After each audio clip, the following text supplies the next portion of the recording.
একটা গ্রুপ 7 জন তরুণ, তাদের মধ্যে একজনকে বলা হয় লিডার, কিন্তু তার দায়িত্ব শুধু সিদ্ধান্ত নেওয়া নয়, বরং 6 জনের কান্না চুপ করে শোনা, তাদের ভয় ঢেকে রাখা, আর দরজার ওপাশে যখন পুরো দুনিয়া দাঁড়িয়ে থাকে তখন সে সামনে দাঁড়িয়ে বাকিদের আগলে রাখে।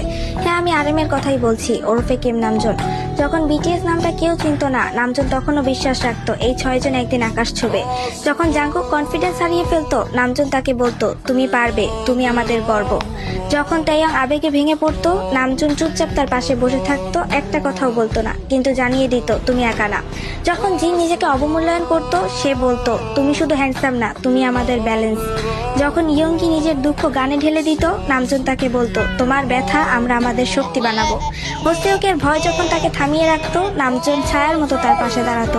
আর জিমিনের চোখে যখন অশ্রু আসতো, নামজুন এক ভাইয়ের মতো তার পাশে গিয়ে তার হাত ধরতো। সে কখনো নিজের কষ্টগুলো দেখায়নি, কারণ তার কাছে লিডারশিপ মানে সবার আগে নিজেকে নয়, বাকি